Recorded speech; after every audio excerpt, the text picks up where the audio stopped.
Selamat malam Romo, Bapak Ibu yang terkasih dalam Tuhan kita Yesus Kristus. Kita berjumpa lagi di pertemuan kursus Injil Yohanes di sesi yang ke-14. Kemarin kita sudah mendengarkan pemaparan dari Romo mengenai Yohanes bab 12. Nah, di pertemuan ini kita akan membahas tentang bab 13. Mungkin ada beberapa dari Bapak Ibu yang sudah membaca dan mungkin juga sudah muncul pertanyaan-pertanyaan berkaitan dengan bab 13. Sebelum memulai pertemuan ini, mari kita siapkan hati kita untuk bersatu dalam doa. Dan Bapa dan Putra dan Roh Kudus. Amin. Allah Bapa yang baik, Bapa yang Maha Kasih, Bapa kami bersyukur untuk rahmat-Mu, untuk kasih-Mu sehingga kami pada malam hari ini boleh bersama-sama berjumpa secara streaming di Zoom ini untuk mendengarkan sabda-Mu yang akan dibawakan oleh Romo Gunawan. Bapak yang baik, kiranya Engkau berkati Romo, Engkau berikan dia rahmat-Mu untuk memimpin pertemuan ini, sehingga kami juga boleh menjadi murid yang selalu mau belajar akan sabda-Mu, sehingga kami makin mengerti akan sabda-Mu dan mengerti apa yang Kau inginkan dalam hidup kami. Bapak yang baik, kami mau serahkan pertemuan sesi ke-14 ini ke dalam tangan kasih-Mu, sebab Engkau Allah yang berkuasa, kini dan sepanjang segala abad. Amin. Dalam Bapa, Putra, dan Roh Kudus. Amin. Baik, Bapak, Ibu, dan Romo, sebelum mulai sesi ini ada beberapa hal yang akan kami sampaikan kembali mengenai tata tertib kursus lewat Zoom meeting ini. Pertama, bagi Bapak, Ibu yang belum merename namanya di Zoom, mohon merename dengan format nama panggilan dan juga dari paroki mana. Kalau dari wilayah paroki Pulau Gebang dicantumkan lingkungan atau wilayahnya ya. Sebelum pembelajaran dimulai, mic dan video boleh on. Selama sesi pembelajaran, mic harus off, video boleh on atau off. Jadi jika ada Bapak Ibu yang memungkinkan untuk menyalakan video, silakan dinyalakan. Namun mic itu dimatikan supaya tidak ada suara yang bocor dan dapat mengganggu jalannya pelaksanaan kursus ini. Bapak Ibu, peserta kursus wajib berpakaian rapi dan dalam posisi duduk. Namun bagi Bapak Ibu yang mungkin ada kendala dengan kesehatan, silakan ambil posisi yang nyaman, tetapi dapat mengikuti sesi ini dengan baik. Lalu peserta juga wajib menyiapkan kitab suci dalam bentuk buku, bukan elektronik. Ketika membuka kitab suci, diharapkan video dalam keadaan on. Pertanyaan mengenai materi kursus atau kitab suci, silakan ditulis di live chat dengan format nama, lalu bab yang ditanyakan, ayat yang ditanyakan, dan juga pertanyaan yang berkaitan dengan bab atau ayat tersebut. Bapak Ibu yang terkasih dalam Tuhan kita Yesus Kristus, di pertemuan ini kita akan membahas bab Yohanes 13.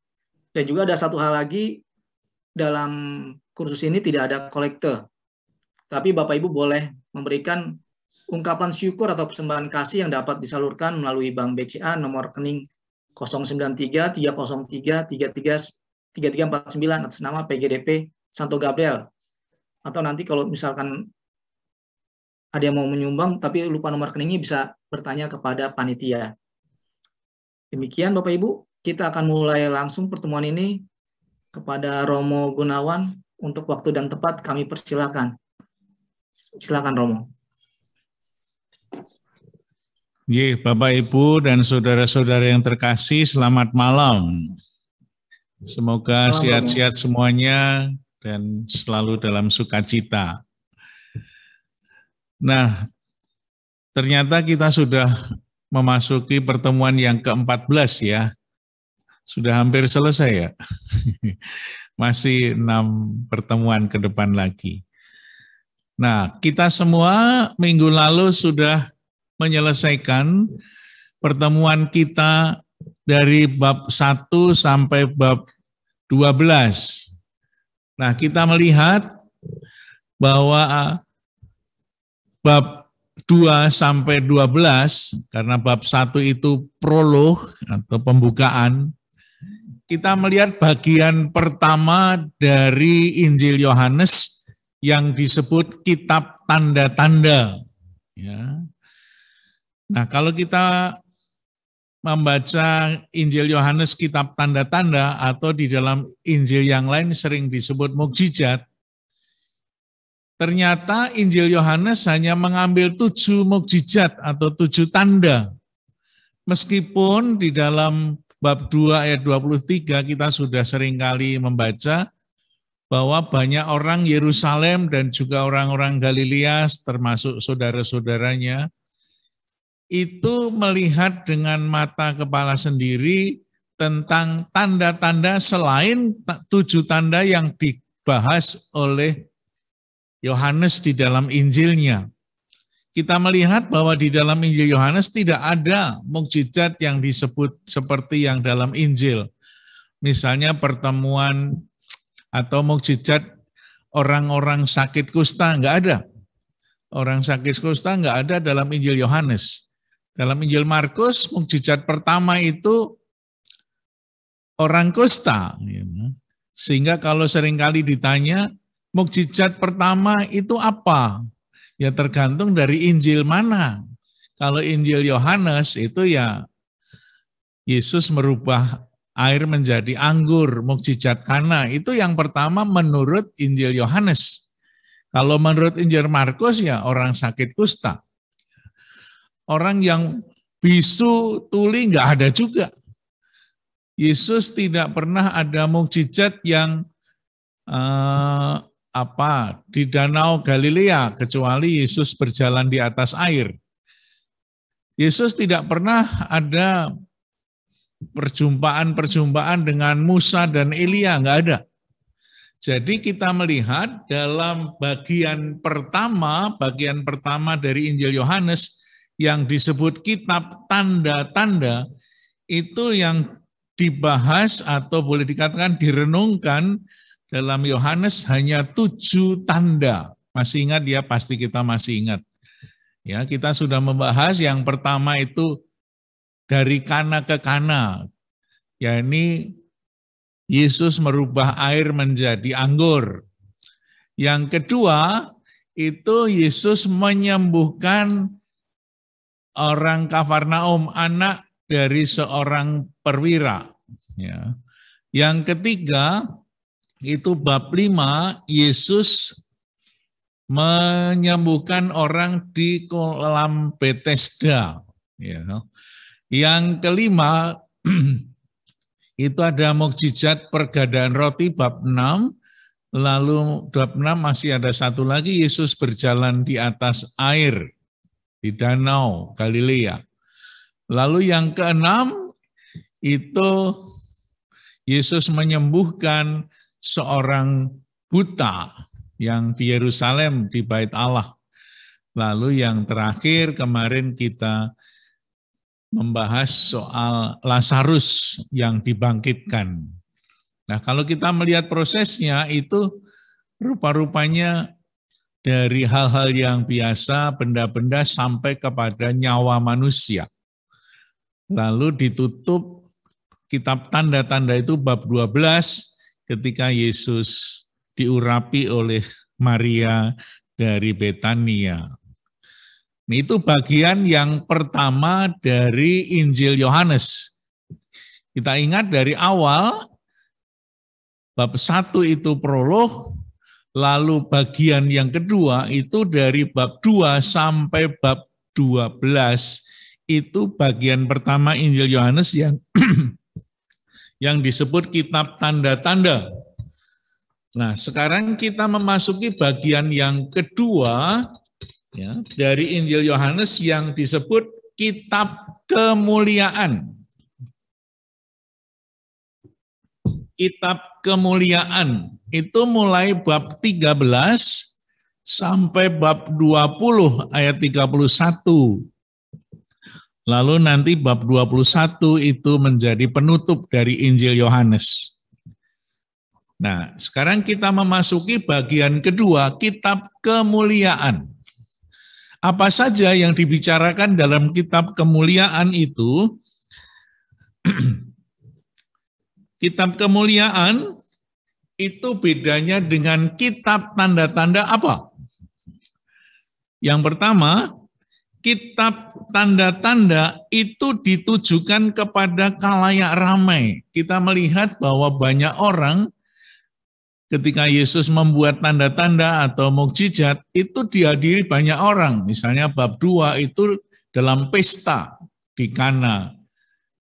Misalnya juga bab 5, itu Yesus menyembuhkan orang di Bethesda.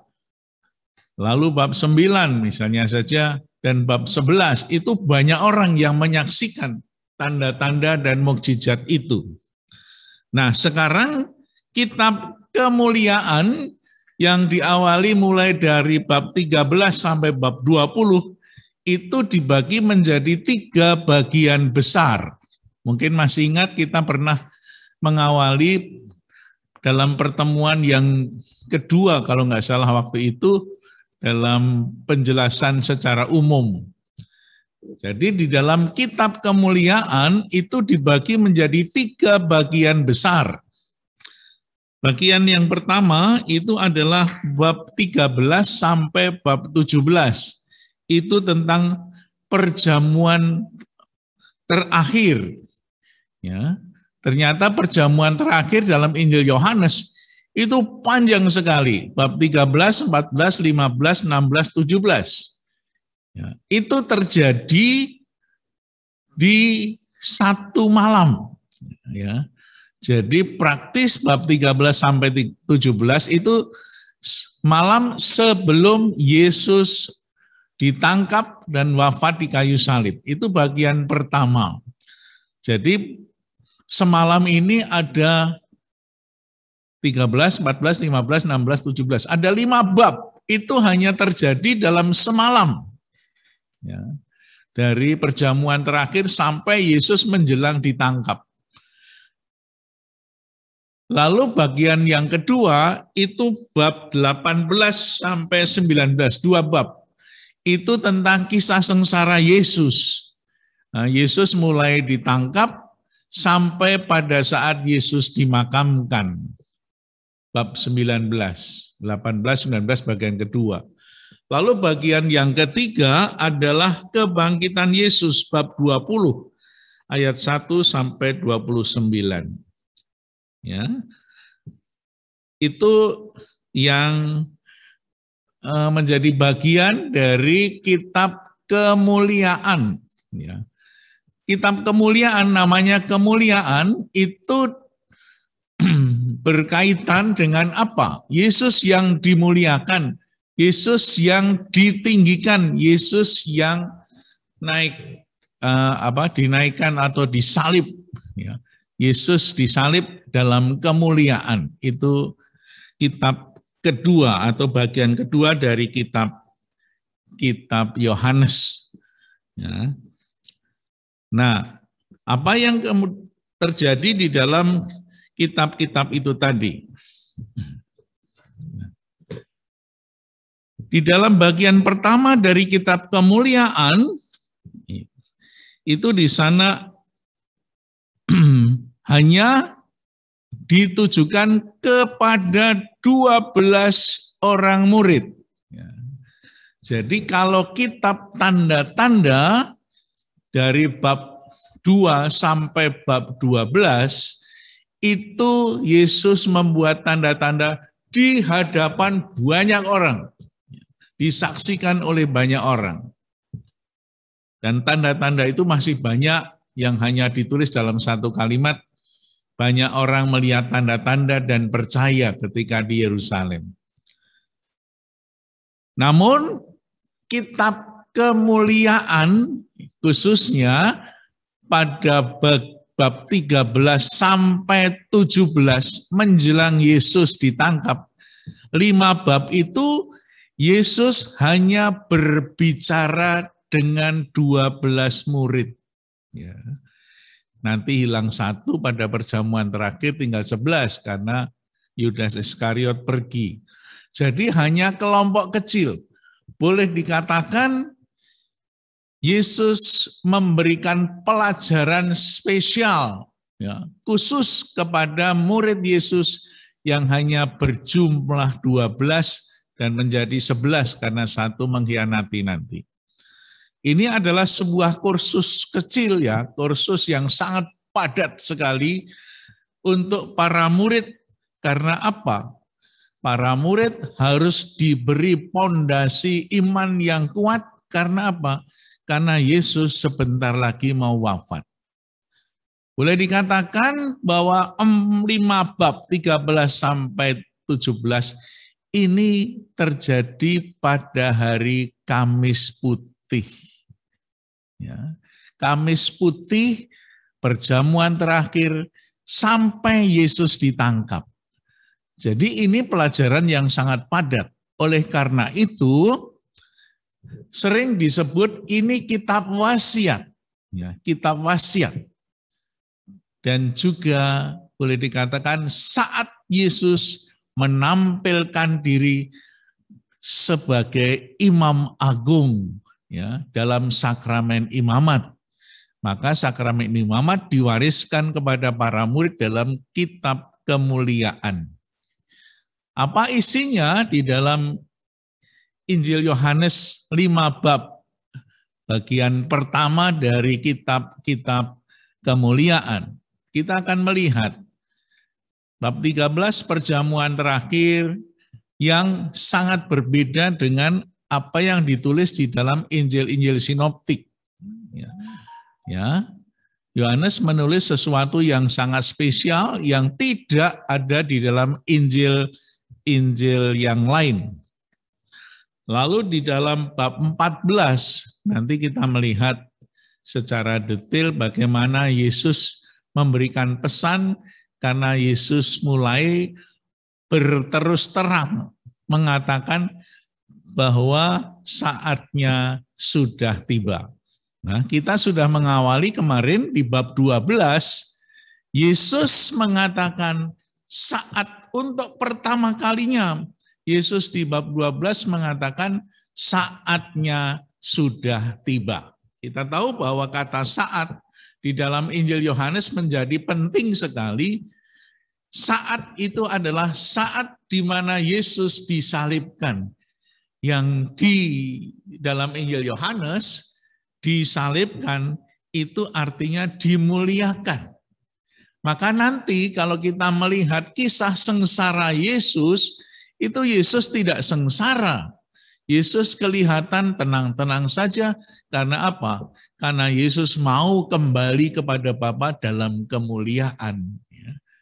Sehingga peristiwa penyaliban Yesus begitu tenang, tidak ada sebutan Eloi, Eloi lama sabatani, Allahku mengapa engkau meninggalkan daku, enggak ada. Itu hanya Matius dan Markus. Tetapi Yesus ketika wafat disalib dengan tenang mengatakan, sudah selesai, selesailah sudah. Maka seluruh misi Yesus sudah selesai. Saatnya sudah tiba. Dan itu akan kita jumpai dalam beberapa teks nanti sampai di bab 17. Lalu bab 18, Yesus ditangkap di Taman Getsemani ketika kita melalui Sungai Kidron segala itu. Lalu bab 19 Yesus wafat, bab 20 bagian yang ketiga Yesus bangkit. Nah, itulah garis besar dari kitab kemuliaan yang akan kita bicarakan sampai selesai nanti. Ditutup dengan kebangkitan Yesus atau penampakan Yesus kepada para murid. Itu yang terjadi, itu yang mau kita bicarakan sampai selesai nanti. Ya, moga-moga kita semua sudah hafal dengan itu semua sehingga Injil Yohanes sedikit banyak sudah kita kenal dan kita ketahui. Itu bagian yang kedua dari Injil Yohanes yang disebut kitab kemuliaan. Ya.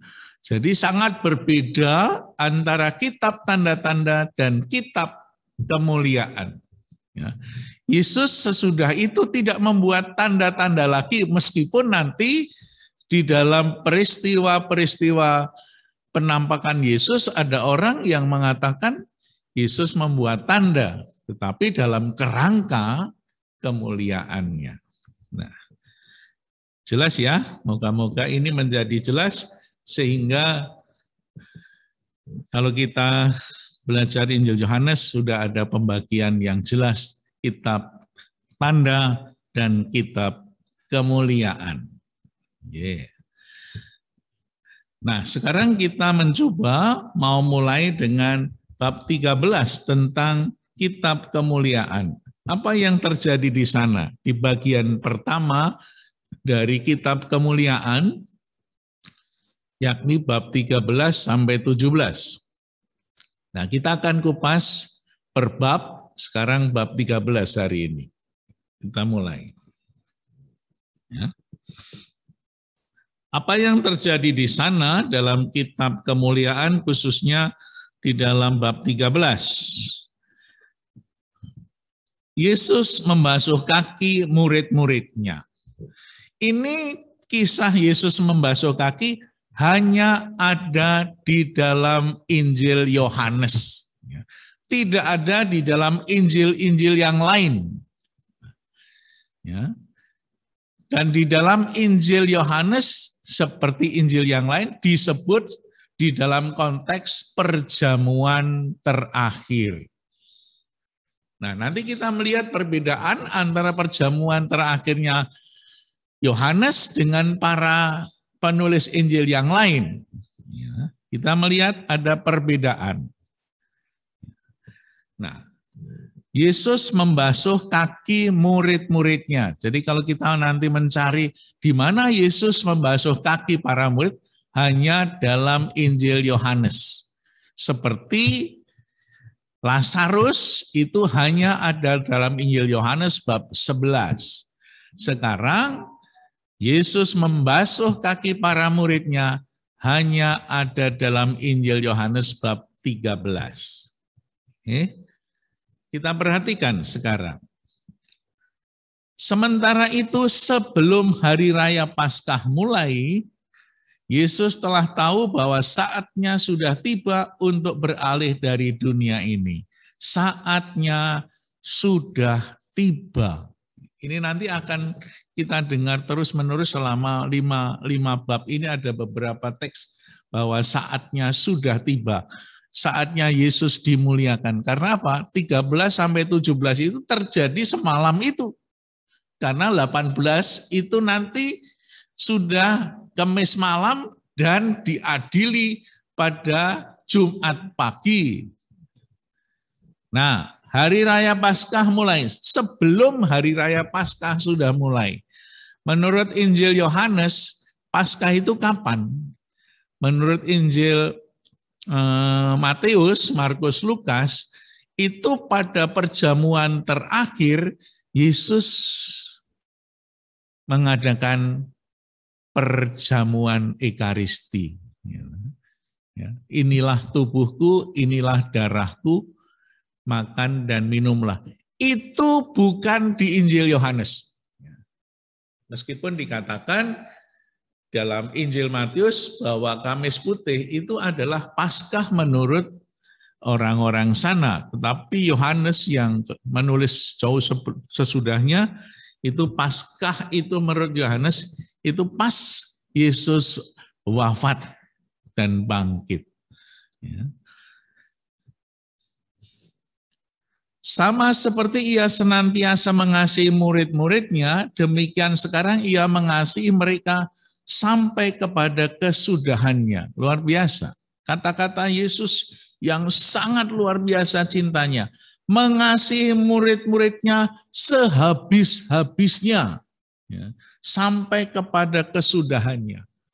Inilah kata yang sangat berbobot, ya, kata-kata atau sabda Yesus yang diungkapkan untuk semua manusia, bahwa kasihnya diungkapkan sampai titik darah yang penghabisan, sampai kesudahannya, sampai mati. Mereka sedang makan bersama dan iblis telah membisikkan rencana dalam hati Yudas Iskariot, anak Simon, untuk mengkhianati dia. Yesus tahu bahwa Bapaknya telah menyerahkan segala sesuatu kepadanya dan bahwa ia datang dari Allah dan kembali kepada Allah.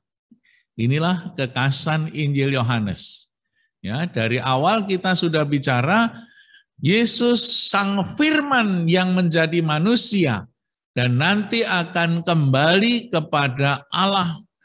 Ya, karena firman itu diutus seperti huruf U, U-turn itu ya, dari atas ke bawah melaksanakan perutusan, lalu setelah selesailah sudah tugas saya, lalu kembali kepada Bapa.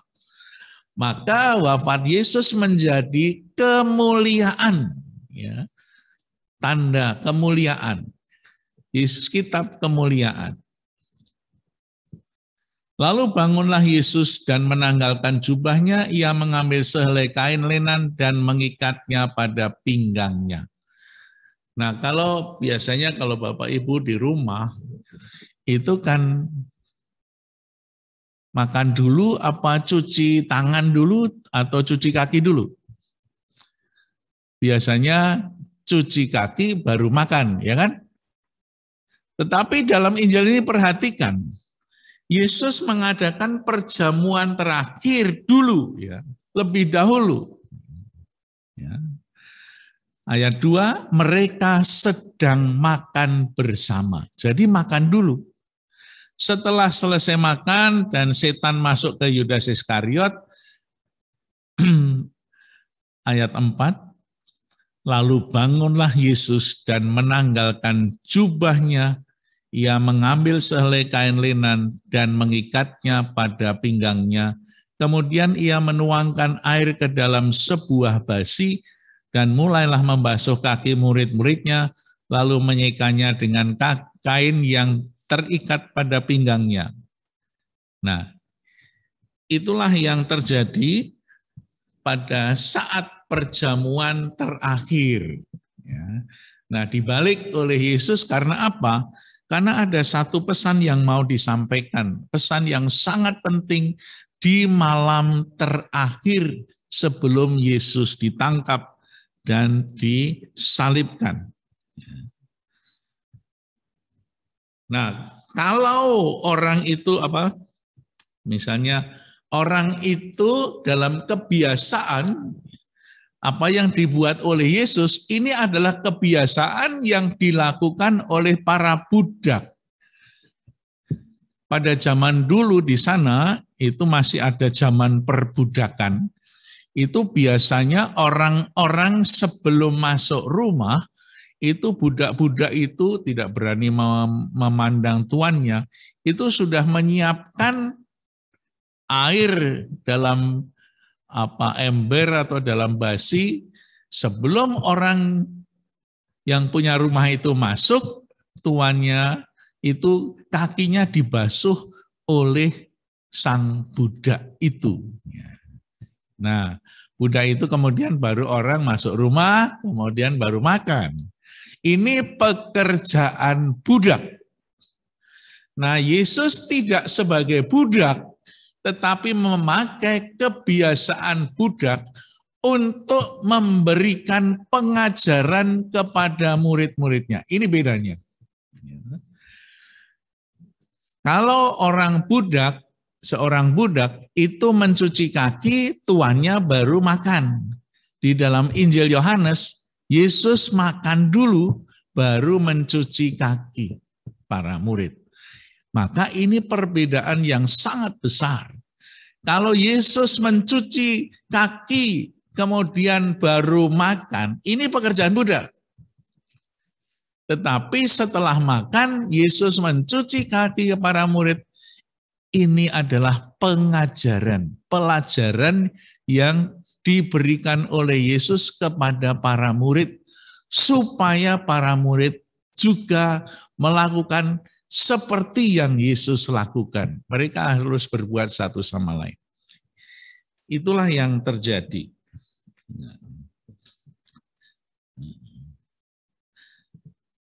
Nah, kita melihat apa yang terjadi itu di dalam Injil itu dibagi menjadi dua cerita yang besar sebetulnya. Jadi peristiwa ketika para murid dicuci, lalu nanti peristiwa yang kedua mulai ayat 12 itu dialog dengan Petrus. Kita melihat kisah tentang Yesus yang mencuci kaki para murid itu dibagi menjadi dua bagian besar, yaitu peristiwa penyucian, ya, menyuci kaki bab 13 ayat 2 sampai 11, lalu bab bagian kedua pembicaraan ayat 12 sampai 20. Mencuci kaki itu sendiri tidak banyak dikisahkan, ya, biasa-biasa saja. Ya, misalnya tadi dikatakan, lalu bangunlah Yesus dan menanggalkan jubahnya. Ya. Jubah itu adalah simbol keagungan. Jubah itu simbol kebesaran, status. Meskipun juga kalau kita melihat Injil Markus bab 10 ayat 46 sampai 52, itu ada seorang buta di pinggir jalan ketika mau bertemu dengan Yesus yang agung. Ya, karena apa? Karena Bartimius itu menyebut Yesus Rabuni. Maka dia menanggalkan jubahnya. Bagi orang miskin, jubah itu adalah milik satu-satunya yang dipunyainya, lalu ditanggalkan. Simbol masa lalu yang mau dilepaskan untuk menjadi manusia baru di dalam Kristus. Ya. Di sini mungkin sedikit agak berbeda. Yesus menanggalkan jubahnya, artinya menanggalkan kebesarannya, lalu mengambil sehelai kain lenan. Ini yang biasa dipakai oleh seorang budak, pakai kain lenan. Kisah tentang perjamuan malam terakhir yang diadakan oleh Yesus bersama murid-muridnya tidak memiliki pendahuluan seperti yang dikisahkan di dalam Injil Matius atau Injil Markus Lukas, ya. Jadi perjamuan terakhir sendiri di dalam Injil Yohanes sangat sederhana sekali, tidak seperti yang diceritakan di dalam Injil yang lain. Misalnya kalau Injil Matius kan agak dramatis itu, ya. Tetapi Injil Yohanes sangat biasa-biasa saja. Misalnya kita lihat kalau dalam Injil Matius itu Matius 26. Kalau sedikit mau menengok ceritanya cukup panjang tentang tentang perjamuan terakhir. Matius 26 misalnya saja tentang perjamuan terakhir. Ya.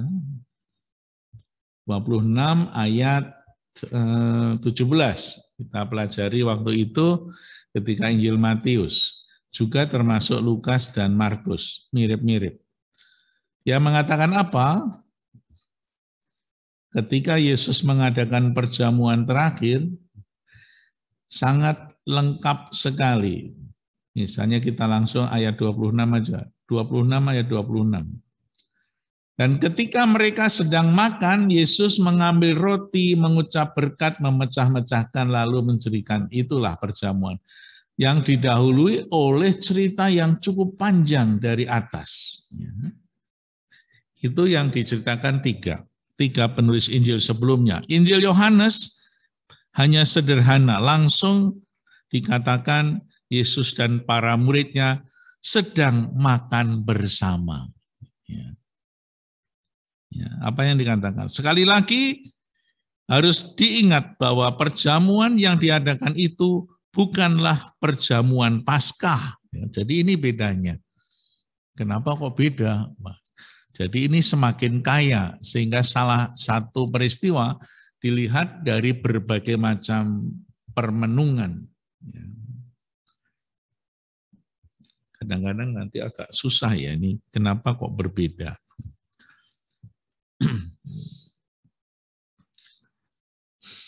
Perjamuan ini adalah perjamuan terakhir yang diadakan oleh Yesus bersama murid-muridnya. Pasti sebelumnya sudah ada perjamuan-perjamuan yang sebelumnya. Maka perjamuan yang terakhir ini menjadi kesempatan bagi Yesus untuk menyatakan pesan-pesan terakhir kepada para muridnya. Nanti kita lihat pesan-pesannya cukup banyak. Juga termasuk nanti bab-bab sesudahnya, 14, 15, 16, 17. Nah, itulah yang terjadi. Pesan-pesannya itu yang menjadi penting dalam Injil Yohanes. Lalu tadi diceritakan tentang siapa tadi? Yudas Iskariot. Dan iblis telah membisikkan rencana dalam hati Yudas Iskariot, anak Simon, untuk mengkhianati dia. Maka di sana juga diceritakan dalam Injil Yohanes bagaimana iblis itu telah merasuk dalam diri salah satu muridnya, yaitu Yudas Iskariot. Ya. Iblis inilah sang penguasa dunia yang akan dilemparkan keluar. Iblis ini berhasil memperdaya banyak orang untuk menolak Yesus.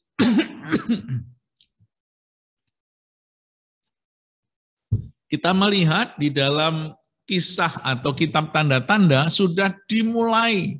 Banyak orang-orang Farisi dan juga mempengaruhi banyak orang menolak Yesus. Bahkan di dalam bab 11 kemarin kita tahu bahwa Mahkamah Agama Sanhedrin itu sudah mengambil keputusan untuk membunuh Yesus. Nah, nanti akan kita lihat di bab 18 itu tidak ada lagi Yesus yang diadili oleh Mahkamah Agama, tetapi langsung Pilatus diadili oleh Pilatus. Karena apa? Karena Mahkamah Agama di bab 11 sudah mengambil keputusan Yesus harus mati. Lalu Kayafas kemarin kita melihat bernubuat lebih baik satu orang mati untuk seluruh bangsa. Nah, itulah yang terjadi. Nah, iblis inilah yang mempengaruhi banyak orang sehingga menolak Yesus. Bahkan berhasil membisikkan sebuah pengkhianatan dalam hati seorang murid Yesus. Ini hebat sekali ya. Setan, iblis itu bukan hanya mempengaruhi dunia, tetapi bisa masuk ke istana. Mungkin sekarang ini ada istana yang jadi pengkhianat, bisa juga ya. Maka peninggian Yesus atau pemuliaan Yesus nanti ditandai dengan sebuah pengkhianatan seorang murid yang menyerahkan Yesus kepada orang-orang yang menghendaki kematiannya. Luar biasa. Nah, itulah Yudas Iskariot. Di sini juga tampak pengetahuan Yesus akan kuasa yang diberikan oleh Bapa kepadanya, akan asal dan tujuan keberadaannya. Ya, kita melihat tadi bagaimana Yesus tahu, ayat 3, Bapanya telah menyerahkan segala sesuatu kepadanya dan bahwa ia datang dari Allah dan kembali kepada Allah. Ya. Yesus berasal dari Bapa dan juga ia akan kembali kepada Bapa. Sebagai seorang utusan Bapa, Yesus tahu apa yang akan terjadi dan apa yang harus dibuatnya. Ia akan ditinggikan, disalib untuk kemudian dimuliakan. Ya, jadi ada satu nilai positif yang sangat berbeda dari sudut pandangan Matius dan Markus. Yesus menderita, tetapi dalam Injil Yohanes dipahami, dihayati kembalinya Yesus kepada Bapa itu karena dimuliakan dan memang asal usulnya ada di sana. Nah dari pandangan itu, pandangan Yohanes, Yesus dilihat dalam kesetiaan seorang anak kepada Bapanya. Ya, bahkan setia sampai mati di kayu salib sampai mengatakan selesailah sudah. Dan ini yang kemudian banyak menjadi inspirasi bagi kita semua, khususnya kalau ada pengantin setia sampai mati. Keluarga, suami istri, sekali memilih dia tetap memilih. Lalu inspirasinya dari Yesus yang setia sampai mati meskipun menderita. Salib tetap setia, karena itulah kehendak Bapa. Maka kalau Bapak Ibu berjanji dalam perkawinan, berarti berjanji seperti Yesus setia kepada Bapa di surga, maka kita pun juga setia satu sama lain. Nah, kemudian baru sesudah itu Yesus menanggalkan jubahnya yang tadi kita bicarakan. Ya. Yesus membasuh kaki para murid, Yesus menanggalkan jubahnya. Ya. Artinya apa? Yesus menanggalkan posisinya atau dirinya sebagai orang yang penuh dengan kuasa, menjadi orang seperti budak. Bajunya diganti pakai kain lenan, itu kan simbol perbudakan. Ya. Pakaian budak. Yesus bangkit dari perjamuan dan menanggalkan jubahnya. Yesus menanggalkan jubah untuk mengambil peran seorang budak yang membasuh kaki para tamu dalam perjamuan. Ya. Jubah adalah simbol keagungan si pemakainya. Orang menanggalkan jubah berarti juga menanggalkan kemapanannya. Dan sebagai ganti jubah, Yesus mengenakan kain lenan yang diikatkan pada pinggangnya seperti seorang budak dalam sebuah perjamuan. Ya. Tadi saya katakan bahwa antara budak dan Yesus berbedanya di situ. Kalau budak itu siap mencuci kaki, baru makan. Kalau Yesus makan dulu, baru cuci kaki. Ya, karena apa? Karena Yesus mau memakai kaki yang dicuci sebagai simbol dari pesan terdalam dari apa yang dikehendaki oleh Yesus bagi para muridnya. Ya. Kalau cuci kaki baru makan nggak ada pesannya apa-apa. Tetapi sesudah makan selesai kenyang, para murid dicuci kakinya sebagai simbol pesan yang terdalam. Bahwa kamu harus menjadi seperti Yesus, para muridnya. Merendahkan diri seperti budak di dalam melayani. Kalau kita mau melayani satu sama lain, sebetulnya tidak pernah bisa terjadi tanpa sebuah pengorbanan suci. Maka pengorbanan itu juga termasuk pengorbanan status. Ya. Misalnya suami istri pada saat retret atau pada saat Kemis Putih, itu tidak pernah, ya, setelah suami istri disucikan, tidak pernah mempertahankan statusnya, gengsinya, itu akan hancur. Ya. Maka Yesus setelah bertemu dengan para muridnya, dia memberikan contoh tentang sikap rendah hati yang sangat mendasar bagi seorang yang mencintai satu sama lain. Maka dalam hidup keluarga juga harus begitu. Gengsi dong, saya laki-laki kok. Nggak ada. Gengsi dong, saya kan wanita. Nggak ada. Kalau itu terjadi, maka tidak ada kesatuan dalam hidup rumah tangga. Nah, itulah yang membedakan antara pekerjaan seorang budak dan tindakan Tuhan Yesus kepada para muridnya yang memberikan teladan supaya para murid itu berbuat seperti yang dibuat oleh Yesus kalau ingin menjadi murid Yesus. Nah.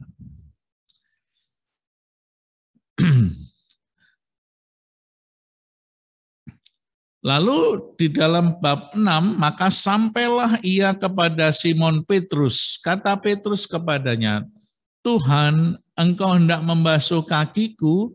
Jawab Yesus kepadanya, apa yang kuperbuat engkau tidak tahu sekarang, tetapi engkau akan mengertinya kelak. Ya, nanti ini juga akan diulang lagi di bab-bab sesudahnya. Banyak murid atau hampir semua murid tidak tahu apa maksud Yesus. Memang belum waktunya, kamu belum tahu sekarang. Nanti ketika Roh Kudus datang, kamu baru tahu. Ya. Lalu Petrus berkata kepada Yesus, engkau tidak akan membasuh kakiku sampai selama-lamanya. Ini pikiran Petrus masih pikiran lama. Ya. Belum mengerti maksudnya Yesus apa. Yesus kan orang yang dijunjung tinggi, seorang yang agung. Masa harus membasuh kaki murid-muridnya orang yang seperti ini, orang dari Udik, dari Deso, dari mana-mana itu. Lalu Yesus menjelaskan sedikit. Ya. Penolakan Petrus itu menyadarkan siapakah dirinya di hadapan Yesus. Ya, saya ini kan bukan apa-apa di depan Yesus. Mengapa Yesus mau merendahkan diri sampai membasuh kakiku? Ini hanya ada di dalam Injil Yohanes, di Injil yang lain tidak ada. Lalu dari tanya jawab itu terjadi, kemudian akan menjadi lebih jelas bahwa penolakan itu terjadi karena Petrus tidak mengerti apa yang mau dimaksudkan oleh Yesus. Di sana dikatakan dalam Injil, ketika Petrus menolak, engkau tidak akan membasuh kakiku sampai selama-lamanya. Jawab Yesus, jikalau aku tidak membasuh engkau, engkau tidak mendapat bagian dalam aku. Sulit juga bagian dalam aku apa yang dapat bagian apa? Bagian roti, bagian makanan. Ternyata bagian surga. Kata Yesus kepadanya, Tuhan, jangan hanya kakiku saja, tetapi juga tanganku dan kepada kepalaku. Kata Yesus kepadanya, barang siapa telah mandi, ia tak usah membasuh diri lagi, selain membasuh kakinya. Karena ia sudah bersih seluruhnya, juga kamu sudah bersih, hanya tidak semua. Ya. Kata-kata tidak semua, ini karena apa?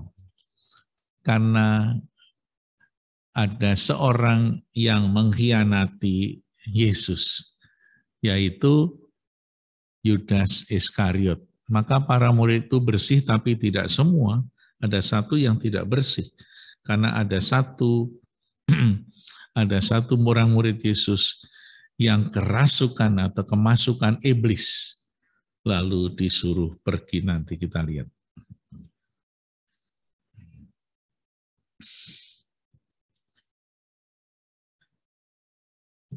Nah, setelah dicuci kakinya, lalu terjadi reaksi apa? Petrus akhirnya pengen semuanya dicuci, ceblong ke kali sisan gitu. Sesudah ayat 12 ini penjelasan yang kemudian Yesus mau mengajar para murid. Sesudah ia membasuh kaki mereka, ya, jadi tadi bab sampai ayat 11 tadi peristiwa penyucian kaki oleh Yesus. Bab 12 Yesus mengajarkan maksud dari mencuci kaki. Sesudah ia membasuh kaki mereka, ia mengenakan pakaiannya dan kembali ke tempatnya. Nah, pakai jubah lagi, Yesus berdiri, Yesus kembali kedudukannya sebagai seorang yang penuh wibawa, yang penuh kebesaran. Maka kemudian Yesus mengatakan,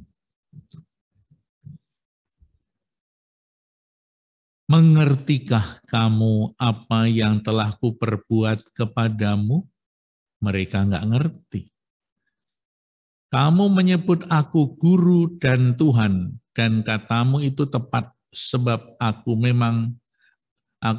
memang akulah guru dan Tuhan. Ya. Kadang-kadang ada orang yang protes ya. Di mana di dalam kitab suci Yesus mengakui diri sebagai Tuhan atau Tuan, ya, lebih cocok. Guru. Guru itu lebih berarti master daripada teacher ya. Yesus adalah sang master. Maka di sana Yesus kemudian sebagai master dan sebagai Tuhan mau memberikan makna, memberikan pengajaran bahwa simbol mencuci kaki itu ada maknanya yang terdalam. Ya. Maknanya apa? Sebab aku telah memberikan suatu teladan kepada kamu supaya kamu juga berbuat sama seperti yang telah kuperbuat kepadamu. Ya. Nah, itulah yang mau dipesankan kepada Yesus, bahwa apa yang diperbuat oleh Yesus adalah perbuatan teladan yang harus diteladani oleh murid-muridnya. Ya, murid-muridnya kemudian harus apa? Harus mencuci kaki satu sama lain sebagai tanda kerendahan hati dan cinta. Nanti cinta yang paling puncak itu pada saat Yesus mengorbankan nyawanya untuk keselamatan manusia. Ya.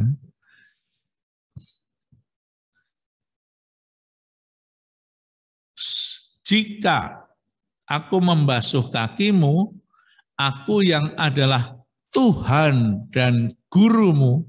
Ya, jadi Yesus juga menyebut dirinya Tuhan dan guru.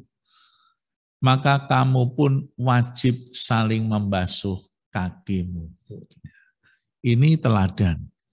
Maka bukan hanya kita baca, tetapi kita diajak untuk meneladan perintah Yesus yang waktu itu disampaikan secara pribadi hanya kepada 12 orang murid.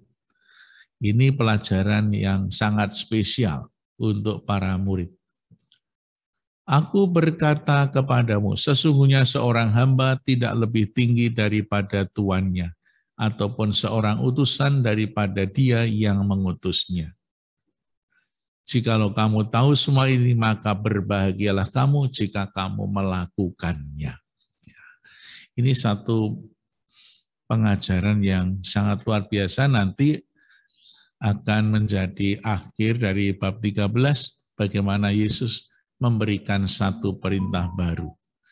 Nah, kalau teladan-teladan ini, perintah Yesus ini dikatakan di saat-saat terakhir menjelang kematiannya, berarti ini sebuah perintah wasiat.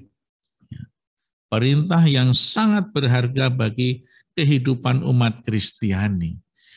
Maka kita semua dalam belajar Injil Yohanes bukan hanya tahu, tetapi mari kita berbuat sesuatu. Ini salah satu contoh simbolik yang diajarkan oleh Yesus sebagai teladan. Kita bisa mengembangkannya dalam berbagai macam perbuatan. Jikalau kamu tahu semuanya itu, maka berbahagialah kamu jika kamu melakukannya. Ya, luar biasa kan kata-katanya. Maka kalau kita melakukan semua, kita akan bahagia. Maka kebahagiaan seseorang itu bukan karena dia menerima hadiah atau mendapatkan perlakuan baik dari orang, tetapi kalau kita bisa berbuat baik, berkorban untuk sesama, itulah kebahagiaan dan sukacita. Ya, kita pasti bisa merasakan itu semua. Misalnya dalam kondisi pandemi sekarang ini, kalau saya, Anda, Bapak Ibu bisa membantu orang yang sakit kena COVID dan kita bisa membantu luar biasa sampai orang itu sembuh. Itu seperti domba yang hilang, ditemukan lalu dipestakan. Pesta itu lebih bergembira satu orang yang sembuh daripada 99 orang yang ditinggalkan. Nah, aku mengatakannya kepadamu sekarang juga sebelum hal itu terjadi, supaya jika hal itu terjadi, kamu percaya bahwa akulah dia. Kita kembali menemukan satu kata yang penuh kewibawaan rohani surgawi, akulah dia. Nah, bagaimana Yesus mengatakan sesuatu yang sangat dalam bagi kita semua, karena Yesuslah Sang Juru Selamat kita, kewibawaan ilahi itu disampaikan oleh Yesus dalam peristiwa itu. Sedikit lagi. Aku berkata kepadamu, sesungguhnya barang siapa menerima orang yang kuutus, ia menerima aku, dan barang siapa menerima aku, ia menerima dia yang mengutus aku. Ini kembali lagi tema dari bab 1 ayat 1 ya. Yesus dan Bapa adalah satu, siapa menerima Yesus menerima Bapa. Maka kalau kita melakukan apa yang diperintahkan oleh Yesus seperti tadi, saling mencuci kaki, bukan hanya perbuatan manusia, tetapi ini perintah Allah sendiri yang mempunyai dampak yang sangat surgawi, punya nilai rohani. Maka kalau di dalam keluarga, dalam komunitas, di dalam gereja, dalam masyarakat, kita bisa saling mencintai itu, maka di sana Allah hadir. Karena kita melaksanakan kehendak Yesus. Itu dari bab 13 ayat 1 sampai 20. Nah, sekarang sedikit menyinggung tentang Yudas. Apa yang diceritakan oleh Yohanes tentang Yudas, ini juga ada di dalam ketiga Injil sebelumnya. Jadi semua memuat Yudas. Bagaimana seorang murid Yesus yang dididik oleh Yesus di dalam Injil Yohanes 3 tahun, ternyata dia menjadi pengkhianat, orang yang tidak menangkap siapakah Yesus itu, meskipun nanti Petrus juga sama. Namun di sana kita melihat bahwa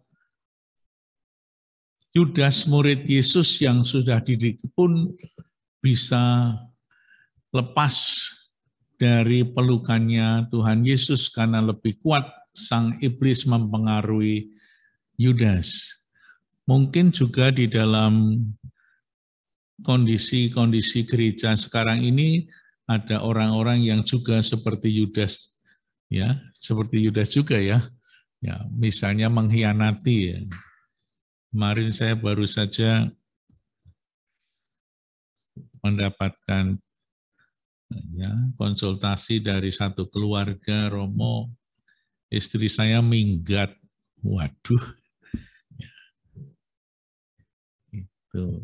itulah yang terjadi pengkhianatan cinta, janji perkawinan suci. Sudah 3 tahun ini nggak pulang katanya. Waduh. Gimana Bapak Ibu kalau menghadapi seperti itu? Nasihatnya apa? Ya wis golek meneh ngono iki. Pasti kita mencoba yang terbaik. Nah, inilah yang juga dialami oleh Yesus ketika Yesus mendidik murid-muridnya dan muridnya salah satunya mengkhianati, dan nanti Petrus juga menyangkal Yesus ya. Mungkin kadarnya berbeda. Bedanya apa? Yudas langsung ceritanya bunuh diri, Petrus bertobat. Setelah Yesus berkata demikian, ia sangat terharu, lalu bersaksi, aku berkata kepadamu, sesungguhnya seorang di antara kamu akan menyerahkan aku. Luar biasa ya, kita bisa membayangkan seorang dari antara keluarga kita akan ikut menjadi otak pembunuhan Yesus. Ya. Dan itu kan kadang-kadang kita baca di dalam Quran, dalam cerita macam-macam, ternyata istri itu menjadi otak pembunuhan suami pernah terjadi. Atau sebaliknya, atau teman, atau siapa. Ya. Nggak tahu Antasari itu benar apa enggak. Menjadi otak, siapa yang jadi otak pembunuhan Antasari? Atau orang yang, siapa itu namanya? Ternyata kesetiaan itu bisa berubah karena uang. Dan ini kan Yudas dikasih uang kan. Dalam Injil Matius diceritakan 30 keping perak. Di dalam Injil Yohanes nggak ada. Tetapi hanya gara-gara uang, mamon, orang tega membunuh orang lain. Aku berkata kepadamu, sesungguhnya seorang di antara kamu akan menyerahkan aku. Murid-murid itu memandang seorang kepada yang lain. Mereka ragu-ragu siapa yang dimaksudkannya. Seorang di antara murid Yesus, yaitu murid yang dikasihinya, bersandar dekat kepadanya di sebelah kanannya. Kalau kita membaca Injil Yohanes dari awal sampai akhir, tidak pernah ada kata Yohanes ya. Yohanes maksudnya Yohanes murid Yesus, kalau Yohanes Pembaptis ada. Tapi penulis Yohanes ini tidak pernah menyebut dirinya Yohanes, tapi memakai kata pengganti, murid yang dikasihinya. Kadang-kadang kita merasa nggak enak ya, masa dirinya sendiri ditinggi-tinggikan ya, murid yang dikasihinya. Lalu siapa yang dikasihinya itu kok sombong amat? Ada para ahli yang mengatakan sebetulnya yang menulis itu adalah muridnya Yohanes. Sehingga ketika Yohanes itu sudah mulai tua, karena Injil Yohanes itu kan ditulis tahun 100 ya di Efesus. Sehingga ketika Yohanes sudah tua, dia itu mempunyai murid-murid yang mendapatkan cerita-cerita dari Yohanes yang sudah tua itu. Maka rasa-rasanya seorang Yohanes yang sangat rendah hati itu tidak mungkin dia mengatakan murid yang dikasihi. Ya, itu kan kesombongan. Tetapi kemungkinan besar Injil Yohanes itu juga dicatat, ditulis oleh murid-muridnya, yang kemudian muridnya mengatakan kepada diri Yohanes itu murid yang dikasihinya. Kira-kira seperti itu. Kepada murid itu Simon Petrus memberi isyarat dan berkata, tanyalah siapa yang dimaksudkannya. Murid yang duduk dekat Yesus itu berpaling dan berkata kepadanya, Tuhan, siapakah itu? Jawab Yesus, dialah itu yang kepadanya aku akan memberikan roti sesudah aku mencelupkannya. Sesudah berkata demikian, ia mengambil roti, mencelupkannya dan memberikannya kepada Yudas, anak Simon Iskariot. Dan sesudah Yudas menerima roti itu, ia kerasukan iblis. Maka Yesus berkata kepadanya, apa yang hendak kau perbuat, perbuatlah dengan segera. Tapi tidak ada seorang pun dari antara mereka yang duduk makan itu mengerti apa maksud Yesus mengatakan itu kepada Yudas. Karena Yudas memegang kas bendahara. Ada yang menyangka bahwa Yesus menyuruh dia membeli apa-apa yang perlu untuk perayaan itu, atau memberi apa kepada orang miskin. Yudas menerima roti itu lalu segera pergi. Pada waktu itu hari sudah malam. Nah, kita ingat dalam Injil Yohanes sangat banyak kata-kata yang punya arti simbolik yang luar biasa. Kita masih ingat bagaimana Nikodemus di bab 3 ketika bertemu dengan Yesus itu pada waktu malam. Maka di sana siang dan malam itu ada maknanya. Ketika Yesus juga mau mengajak para murid untuk pergi ke Yerusalem, dan murid-murid mengatakan, ngapain ke sana Tuhan? Kan di sana banyak musuh yang mau membunuh engkau. Dia mengatakan selama masih siang, ya, satu hari itu ada siang, ada malam. Ya. Jadi antara malam, siang, gelap, terang dalam Injil Yohanes punya arti yang sangat spesifik. Ya. Maka dikatakan di sana, si Nikodemus datang kepada Yesus pada waktu malam dalam kegelapan, bahkan juga kegelapan hati. Artinya dia tidak mudeng, dia tidak ngerti apa yang dimaksudkan oleh Yesus. Dia hanya berkutat pada aturan hukum yang sangat ketat, tetapi apa yang dikatakan oleh Yesus secara simbolik itu tidak dimengerti. Ya, maka dia diceritakan dia datang pada waktu malam. Karena apa? Dia hatinya masih dalam kegelapan.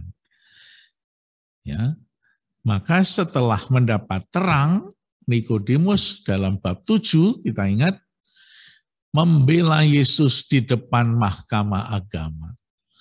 Dan akhirnya nanti di bab 19, itu Nikodemus terang-terangan, tidak lagi ditutup-tutupi, dialah orang pertama bersama Yusuf dari Arimatea yang pergi ke kubur Yesus membereskan jenazah Yesus dengan 50 kati.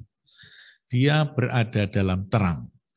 Dan di sini Yudas menerima roti segera pergi, pada waktu itu hari sudah malam.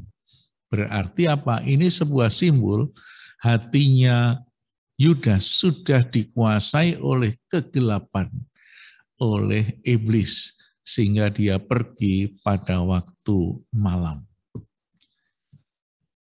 Itulah yang terjadi pada diri Yudas, dan di dalam cerita-cerita yang sama, paralel, juga terjadi di sana. Dan nanti pada akhir bab 13 ini, Yesus juga memperingatkan Petrus. Karena Petrus sok jagoan, ternyata Petrus lemah. Nah, hal yang penting yang ada dalam bab 13 itu ayat 31, yakni perintah baru. Mana yang baru? Mari kita lihat. Sesudah Yudas pergi, berkatalah Yesus, sekarang anak manusia dipermuliakan dan Allah dipermuliakan di dalam dia. Sudah mulai terus terang Yesus mengatakan di malam terakhir, sudah tiba saatnya, saatnya sudah tiba, sekarang anak manusia, Yesus akan dipermuliakan. Artinya, ditinggikan, saat Yesus mati, saat Yesus disalib, ini sudah tiba. Jikalau Allah dipermuliakan di dalam dia, Allah akan mempermuliakan dia juga dalam dirinya, dan akan mempermuliakan dia dengan segera. Hai anak-anakku, suasana sangat sendu sekali ya. Suasananya sudah suasana sedih rasa-rasanya. Ya, seperti orang yang mau ditinggal meninggal ya. Kemarin itu Romo Suherman kan kena COVID karena punya komorbid, itu dia meninggal akhirnya. Ya, dan saat-saat terakhir itu sangat mengharukan. Malam-malam semua romo diajak untuk berdoa karena kondisinya semakin hari semakin turun. Bapak Uskup dengan staf di keuskupan juga ikut bersama-sama menunggu sampai akhir. Sangat mengharukan sampai Bapak Uskup itu meneteskan air mata. Dan teman-teman yang masih kuat melek itu menyaksikan detik-detik di mana romo itu pergi. Sangat mengharukan sekali. Ya, rupa-rupanya apa yang dikatakan oleh Yesus kita bayangkan saja. Ketika Yesus ngomong itu, para murid pada diem aja. Sangat mengharukan, menyentuh hati. Apalagi Yesus mengatakan bahwa anak manusia akan dipermuliakan. Anak-anakku, hanya seketika saja lagi, hanya sebentar lagi, aku ada bersama-sama kamu. Ya. Kamu akan mencari aku, dan seperti yang telah kukatakan kepada orang-orang Yahudi, kita masih ingat ketika Yesus mengatakan kepada orang-orang Yahudi bahwa aku akan pergi ke tempat, aku pergi, kamu tidak bisa ikut aku. Tidak mungkin kamu datang.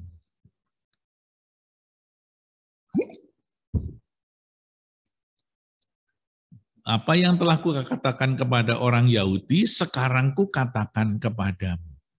Ya. Kita kadang-kadang mungkin juga bisa membayangkan, kita bengong juga kalau ada seorang saudara kita ngomong seperti itu. Ada yang minta maaf, saya akan pergi, dan lain sebagainya. Itu sangat mengharukan sekali. Kalau Bapak Ibu nanti misalnya suatu saat di rumah membaca perpisahan Paulus dengan umat Efesus di Miletus, di Kisah Rasul bab 20, apa yang ditulis di sini, ini mirip-mirip dengan perpisahan Paulus yang sangat mengharukan. Sehingga orang-orang itu meneteskan air mata ketika Paulus mau pergi, karena Paulus mengatakan, kamu tidak akan melihat aku lagi. Inilah yang peristiwa yang mengharukan. Coba Bapak Ibu nanti kalau mau baca Kisah Rasul bab 20. Perpisahan Paulus dengan umat di Miletus, orang banyak meneteskan air mata. Mungkin kalau saya bacakan sedikit ya, nanti boleh diulangi di rumah, itu sangat mengharukan sekali ya. Dulu sudah berapa tahun yang lalu saya membaca pertama kali ini, kisah ini saya juga rada nangis-nangis sedikit. Ya. Kok hebat sekali Paulus ini, luar biasa. Ya, Kisah Rasul bab 20. Ya, ketika Paulus mengadakan perpisahan dengan orang-orang yang dekat sekali dengan Paulus. Paulus kan cukup lama tinggal di Efesus. Mulai ayat 17, perpisahan Paulus dengan para penatua jemaat Efesus. Dalam ayat terakhir dikatakan, mereka mengantar Paulus sampai ke pantai. Dan mereka semua berlutut meneteskan air matanya. Ya. Maka menangislah mereka semua, ayat 37, terseduh-seduh dan sambil memeluk Paulus, mereka berulang-ulang mencium dia. Mereka sangat berduka cita, terlebih karena ia mengatakan bahwa mereka tidak akan melihat mukanya lagi. Lalu mereka mengantar dia ke kapal. Sangat mengharukan sekali. Sama seperti yang dikatakan Yesus tadi, ke tempat aku pergi kamu tidak akan bisa ke sana sekarang. Ya. Nanti kamu baru mengerti. Lalu aku memberikan perintah baru kepadamu, yaitu supaya kamu saling mengasihi, sama seperti aku telah mengasihi kamu. Demikian pula kamu harus saling mengasihi. Dengan demikian semua orang akan tahu bahwa kamu adalah murid-muridku, yaitu jikalau kamu saling mengasihi. Jadi kata kasih ini menjadi sebuah trademark dari orang Kristiani. Ya, menjadi tanda besar bahwa orang Kristiani harus saling mengasihi. Itu tandanya bahwa kita ini murid Yesus, itu saling mengasihi. Berarti kalau kita tidak mengasihi, keanggotaan kita di dalam Kristus itu hilang. Identitas kita sebagai murid Yesus hilang. Oleh karena itu, ini menjadi wasiat dari Tuhan Yesus yang harus menjadi terpatri di dalam diri kita, bahwa orang Katolik itu saling mengasihi. Dan mengasihi seperti apa? Seperti Yesus mengasihi para muridnya. Apa yang kita berbuat harus seperti Yesus. Kita seperti Yesus mengasihi. Lalu apa bedanya? Perintah barunya itu di mana? Bukankah dalam Perjanjian Lama, kitab Taurat juga sudah mengajarkan tentang kasih? Dari Taurat Musa ada perintah tentang kasih. Dari Perjanjian Baru, Matius, Markus, Lukas, juga tentang kasih. Lalu pertanyaannya, perintah barunya ada di mana? Nah, kalau kita melihat, ini kekasan Yesus dalam Injil Yohanes. Dalam Injil Matius, Markus, Lukas, itu mengutip Perjanjian Lama. Cintailah, kasihilah sesamamu seperti dirimu sendiri. Dan itu masih menjadi pertanyaan bagi banyak orang, khususnya juga bagi orang-orang Yahudi sendiri. Misalnya, ketika Yesus bertemu dengan seorang yang bertanya, perintah manakah yang paling utama dalam Lukas 10 ayat 25 sampai 37. Di sana ada sebuah cerita tentang sesama. Cintailah sesamamu manusia. Lukas 10:25. Apa yang dikatakan di sana? Seorang yang bertanya kepada Yesus. Pada waktu itu, berdirilah seorang ahli Taurat yang bertanya. Apa menurut Yesus perintah yang mana yang paling utama? Ya. Suatu kali berdirilah seorang ahli Taurat untuk mencoba Yesus. Guru, apa yang harus kuperbuat untuk memperoleh hidup yang kekal? Jawab Yesus kepadanya, apa yang tertulis dalam hukum Taurat? Hukum Taurat ya. Apa yang kau baca di sana? Ini sudah ada di dalam hukum Taurat. Berarti hukum Taurat itu kan tulisannya Musa. Musa itu tahun 1200 sebelum Masehi. Sudah dicanangkan di sana. Kasihilah Tuhan Allahmu dengan segenap hatimu, segenap jiwamu, dan lain-lainnya. Lalu kasihilah sesamamu manusia seperti dirimu sendiri. Lalu Yesus berkata, jawab itu benar, buat silahkan, lakukan itu. Tetapi rupa-rupanya orang-orang ahli Taurat ini masih tidak menangkap dengan jelas, atau bahkan masih dipersoalkan perintah Musa itu. Untuk membenarkan dirinya, ia berkata kepada Yesus, siapakah sesamaku manusia? Ternyata perintah cinta dalam Perjanjian Lama itu masih ada kelemahan. Karena apa? Karena orang yang ahli Taurat saja bertanya, siapakah sesamaku manusia? Dalam tradisi Yahudi itu ada perbedaan siapakah sesamaku, siapakah bukan sesamaku. Gitu. Sesamaku adalah yang sama-sama agamanya, sama-sama sukunya, sama-sama Yahudinya. Itulah kelemahan dari perintah Musa. Sehingga ukurannya adalah diri sendiri.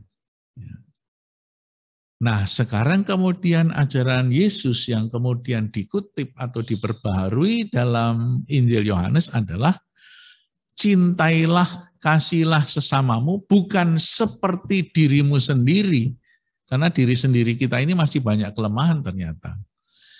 Tetapi Yesus mengatakan yang baru adalah ayat 34.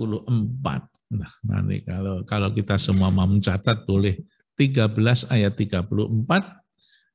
Perintah baru kuberikan kepadamu supaya kamu saling mengasihi seperti aku telah mengasihi kamu.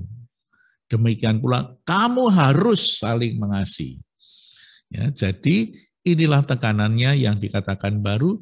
Ukurannya untuk mencintai sesama, mencintai keluarga, mencintai teman adalah seperti Kristus mencintai kamu. Rela berkorban sampai mati di kayu salib. Itulah cinta sehabis-habisnya. Dengan demikian semua orang akan tahu bahwa kamu adalah murid-muridku jika kamu saling mengasihi.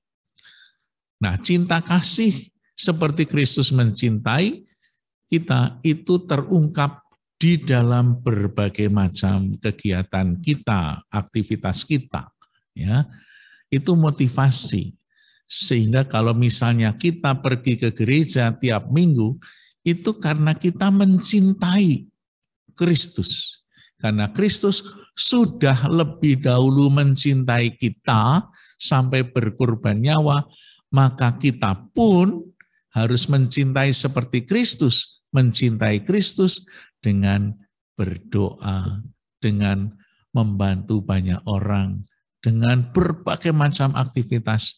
Motivasi kita bukan mau mencari keuntungan, bukan mau mencari nama, bukan mau mencari apa, tapi seperti Kristus. Rela berkorban demi sebuah cinta sejati. Maka itulah yang dikatakan oleh Yesus menjadi tanda bahwa kita ini adalah murid-murid Tuhan. Terakhir, Yesus juga memperingatkan Petrus setelah memperingatkan Yudas. Karena Petrus sama-sama juga nggak ngerti apa yang dikatakan oleh Yesus. Tuhan tadi kan Tuhan ngomong, kemana engkau pergi? Ke tempat aku pergi, kamu tidak dapat mengikutinya. Dengan kesombongan yang luar biasa, Petrus menjawab, mengapa aku tidak dapat mengikuti engkau sekarang? Aku akan memberikan nyawaku. Wah, hebat sekali Petrus mengatakan. Yesus kemudian ngomong, kamu akan memberikan nyawa bagiku? Malam ini kamu akan menyangkal aku 3 kali sebelum ayam berkokok. Kesombongan itu membuat Petrus lupa diri. Maka kita semua mau belajar seperti Petrus yang mau merendahkan diri, bukan seperti Petrus yang sombong, tapi nanti Petrus yang menjadi manusia baru bertobat sesudah kebangkitan Yesus. Terima kasih Bapak Ibu sekalian, untuk kita masih punya 6 pertemuan, nanti mungkin setiap pertemuan 2 bab supaya sampai selesai. Terima kasih, Tuhan berkati. Amin. Bapak Ibu, saya ingin membacakan kembali satu hal yang tadi berkali-kali Romo singgung mengenai kasih, di mana di sini dikatakan di Yohanes 13 ayat 34 sampai dengan 35, aku memberikan perintah baru kepada kamu, yaitu supaya kamu saling mengasihi sama seperti aku telah mengasihi kamu, demikian pula kamu harus saling mengasihi. Dengan demikian semua orang akan tahu bahwa kamu adalah murid-muridku, yaitu jikalau kamu saling mengasihi. Bapak Ibu, kita diingatkan kembali pada malam hari untuk saling mengasihi, khususnya di masa pandemi ini. Kita diminta oleh Tuhan Yesus pada malam hari ini untuk saling mengasihi sama kita. Terima kasih Romo atas pemaparannya. Terima kasih Bapak Ibu atas kesetiaannya mengikuti sesi ini dari awal sampai akhir. Dan kita akan tutup pertemuan ini dengan doa yang akan dipimpin oleh Bang Rudi. Silakan Bang Rudi. Mungkin sedikit aja. Iya, monggo Romo. Silakan, Romo. Jadi kita bisa melihat secara keseluruhan ya, hampir separuh dari Injil Yohanes mulai bab 13 sampai akhir itu kisah hari-hari terakhir ya. Kalau dari bab boleh dikatakan bab 1 atau bab 2 sampai bab 12 itu lamanya 3 tahun gitu. Tetapi dari bab 13 sampai bab kebangkitan Yesus bab 20 itu praktis hanya peristiwa seminggu. Gitu. Ya. Mulai dari kemarin misalnya bab 12 Yesus masuk kota Yerusalem. Itu peristiwa dari bab 13 sampai bab 17 itu cuma semalam. Lalu 18 itu hari Jumat sampai 19, lalu 20 itu hari Minggu. Seminggu kemudian baru Yesus menampakkan diri. Jadi perbandingannya kitab tanda-tanda itu hampir 3 tahun, lalu kitab kemuliaan itu praktis seminggu 2 minggu saja. Sampai penampakan Yesus sesudah kebangkitan. Nah itulah kita dari susunan saja, itu kita melihat bahwa Yohanes sungguh memberikan perhatian yang sangat dalam terhadap hari-hari terakhir menjelang Yesus wafat dan sesudah kebangkitan sampai kemuliaannya. Itulah yang sebetulnya mau ditekankan dalam Injil Yohanes mulai dari awal bab 1 dalam prolog itu Yesus adalah Sang Firman yang menjadi manusia. Nah, nanti kembali kepada Bapa di bab terakhir. Itu aja, nanti kita teruskan minggu depan dengan 2 bab supaya pada akhir Agustus kita bisa selesai. Terima kasih. Ya, terima kasih Romo, Bang Bre, juga Bapak Ibu sekalian. Malam hari ini kita sudah belajar bersama dengan Romo. Mudah-mudahan apa yang kita terima dapat kita wartakan untuk orang-orang di sekitar kita. Sebelum kita akhiri pertemuan malam-malam hari ini, marilah kita berdoa dan nanti minta berkat dari Romo Kun. Marilah kita hening sejenak. Dalam nama Bapa dan Putra dan Roh Kudus. Amin. Tuhan, terima kasih atas segala penyertaan-Mu sehingga pada malam hari ini Engkau mengingatkan kami kembali Tuhan, agar kami selalu mencintai terhadap sesama kami. Berilah kami kemauan dan kemampuan ya Tuhan, agar kami sungguh dapat melaksanakan apa yang telah Kau perintahkan bagi kami, agar banyak orang merasa terselamatkan, mendapatkan kasih karunia, seperti yang Kau berikan teladan pada malam hari ini, agar dapat menjadi sesuatu yang berguna bagi orang-orang di sekitar kami. Mampukan kami ya Tuhan, jauhkanlah kami dari sifat kesombongan, sehingga kami mampu merendahkan diri untuk menjadi warta kebahagiaan bagi orang-orang di sekitar kami, agar kami dapat menjalankan segala apa yang Kau kehendaki baik kami. Sebentar lagi kami mau menyelesaikan pertemuan pada malam ini ya Tuhan. Kami mohon berkat Tuhan lewat gembala kami. Semoga kita senantiasa dilindungi dari berbagai macam penyakit, khususnya COVID-19. Kita dijaga, kita diberi kesehatan dan diberkati oleh Allah yang Maha Kuasa, Bapa dan Putra dan Roh Kudus. Amin. Matur nuwun.